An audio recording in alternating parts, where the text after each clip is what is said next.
My name's Guy Kesteven. I've been a professional mountain bike viewer for nearly 25 years, and I've come back out of the Lake District to come and do the tech talk round on Mondraker's Crafty R e-trail bike. So, Crafty R, it's the most affordable of the Mondraker Crafty range. That's their 150mm rear travel, 160mm fork travel, and it's got the stealth alloy frame set. Obviously there's a range of carbon Crafties as well, which goes right up to the carbon Crafty RR, which is one of the lightest full-size battery bikes around. So, what we're dealing with in terms of geometry, 65.5 degree head angle, 76 degree effective seat angle. This is a large, so it's a 490mm reach on this bike and a 450mm seat tube. And of course, the guiding geometry principle behind all these Mondrakers for many years now is forward geometry. I mean, they were the first mainstream manufacturer to go with super short stem and a super long reach to give that amazing agility, that really kind of involved instant reaction up front, but then the stability of a really long wheelbase. And these bikes have been setting the handling benchmark now for, 5-6 years, I think it was, since we had them on Bike of the Year with the original Foxy XR. And that just totally blew us away. So yeah, I mean, forward geometry, watch the live rider video, you know, it really informs and characterizes this bike as a super agile trail all-rounder. And the other thing that's a real linchpin of the Mondraker ride is this zero suspension system. It's actually a twin linkage system, first appeared on their Summum downhill bike. So you've got this two-piece rocker link up the top there, really broad for plenty of stiffness, and then this other rocker link pivots here and then goes all the way through to the one-piece swing arm at the back there. And it's got this float DPX2, a long stroke, 65mm stroke on a 210 eye-to-eye length shock, and then piggyback damping as well. You can tell I've picked the local dog walking wood here, can't you? And it's a relatively simple damper, this. It's just got 3 positions there on the compression lever, but to be fair, it pedals so efficiently just in fully open mode. I never even bothered toggling about when I was on the road. And of course, you've got this Bosch Performance CX Generation 4 motor now giving 85 Newton meters, as well as that really useful run-on feature built into it now. So a little kick of the pedals gives you a lot more rotation at the back wheel, just for hiking you over little technical climb moments. You can see, I mean, it's relatively slim tubing at the back end. It's characterized all Mondrakers for a while now. These beautiful slim lines on the top end. I mean, I have to say, this is just a gorgeous looking bike, you know. But and I think I'd really like the way they've offset it with the white and the black as well. But obviously aesthetics are a personal thing, but you know, from a practical point of view, you've got 17mm axles all through the suspension, so super stiff. You've got Enduro Max bearings in there, so super durable. Because it's a one-piece rear end, it can be made super stiff but relatively light. And then because the shock is driving onto the bottom linkage here, that means they can not only fully tune the shock rate and the leverage rate, it means there's no load actually going onto the motor. But the motor casing is actually open there with a little foam baffle over it, like a motocross bike, and water just drains straight through, but that really helps with the cooling on the motor. In terms of kit, it's a pretty mixed bag. You've got GX rear mech, you've got an SX cassette, you've got a SRAM 34 tooth steel chainring, Raceface AFEC cranks, and then an NX single click shifter up at the front, just so you're not doing multiple shifts and risking ripping the chain off. You've got Mondraker's own bar and stem from the Sulphur range, and super short 30mm stem again as part of this forward geometry setup, and a 780mm bar. Brakes are only SRAM G2s, Rs. Like I say, this is the entry-level bike, and this is their trail bike. There is the level bike with 170mm travel, which gets full code brakes on there for maximum stopping power. But even on this Crafty, you're getting a full-size Fox 38 performance fork, so relatively simple grip damper there. But I have to say, in terms of high-volume hit capacity, this really, really impressed me. And also, the lack of seal drag, the suppleness of this fork. Large leg Fox forks had a bit of a brutal reputation, but this is so supple, and the whole front to rear balance is just beautifully sorted out. I mean, Mondraker are very proud that they only make mountain bikes, and you know, they don't, you know, so they really focus in on their mountain bike tech. And they've been, you know, most of the technologies in here, I mean, apart from the e-bike ones, have kind of been involved over about a decade now, you know, since they first started experimenting with forward geometry and with zero suspension, these stealth alloy frame sets. I mean, this bike weighs 24.9 kilos, so, you know, it's a decent weight for an alloy bike at this price. And again, you know, big volume tyres. You've got Minion DHR2 29 by 2.6 on the rear, 3C Max Terra. It's only an Exo Plus carcass, so again, a little bit lighter than a DD, but a little bit of reinforcement, because, you know, this is the trail bike, remember.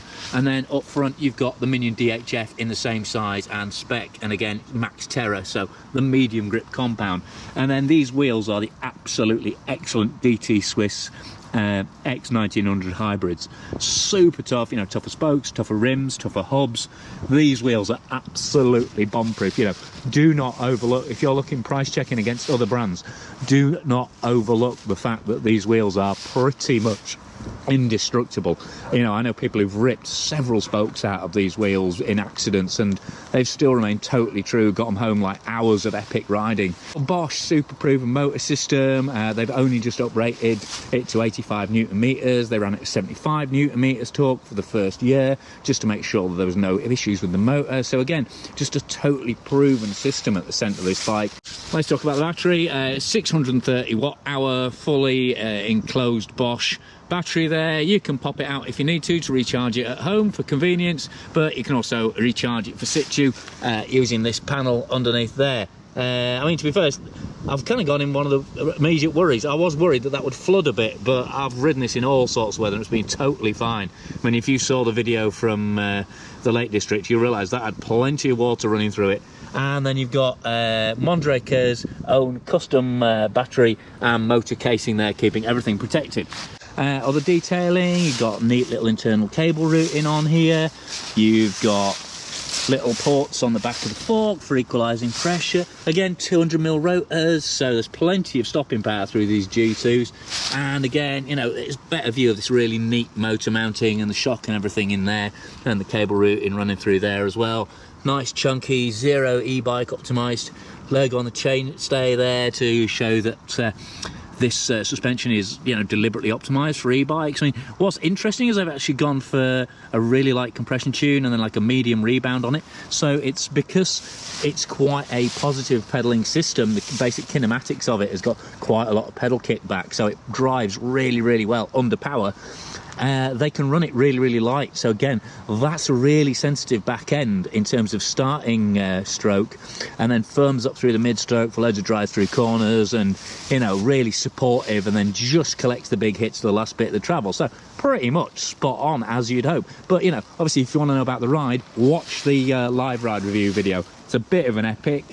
Sound quality gets a bit ropey in places with the gales, and there's a bit of rain in it. But, you know, if you want to see this bike doing what it does best in a proper epic trail environment, please do give that a watch. In terms of back to the actual e-bike aspect, another thing that you definitely don't want to overlook if you're looking through the specs comparative to other Bosch bikes is the fact that you get this Kiox head unit. This is the top of the range head unit. You can see toggles through a load of different functions, you know, in terms of ride feedback. And what I really like about it, especially as this is a bike that will appeal to people going for distance, more cross-country, you know, more cross-country trail exploration bike, but, you know, because it's got these lighter, faster rolling type wheels on it, because, you know, because it's not the 170mm bike and it's more trail focused, it's actually got wattage, cadence and heart rate feedback.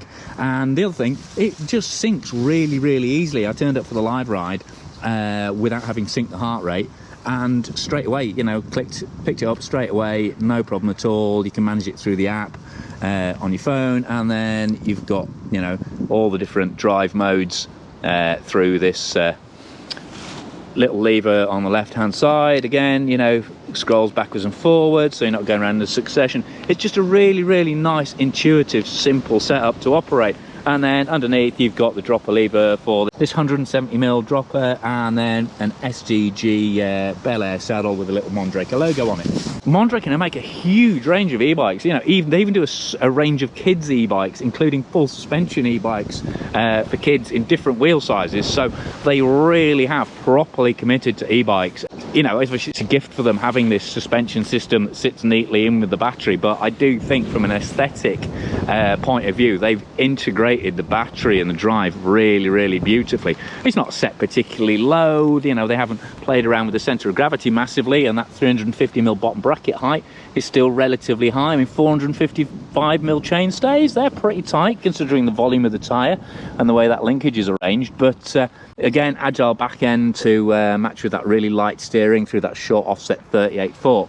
But I mean, the whole bike is just hangs together aesthetically and from a design point of view really beautifully. So that's the details on the bike. Obviously you'll get far more of an idea of the actual character of the bike and the capability of it by watching the live ride review, so please make sure you watch that. I'll put a link to that at the end. Massive thanks to Mondraker and Silverfish in the UK for supplying the bike for test and for sponsoring these videos. Massive thanks to my patrons as well, who sponsor the channel with a small monthly pledge, which helps with the growth of the channel and kind of the admin behind it, and me spending time on unsupported videos, and they get extended behind the scenes and sort of exclusive videos. I mean, they've had the full length video of my live ride adventure on this, half an hour of properly crazy footage from the Lake District for several weeks now. So if you want the behind the scenes stuff, or if you want that full length feature, go and have a look at my Patreon channel. Again, there's a link at the end, and if you like what I'm doing, if you could support me on there, that would be fantastic. But for now, I've been Guy Kesteven on Guy Kes TV, doing the tech talk round on Mondraker's Crafty R Bosch powered e-trail bike.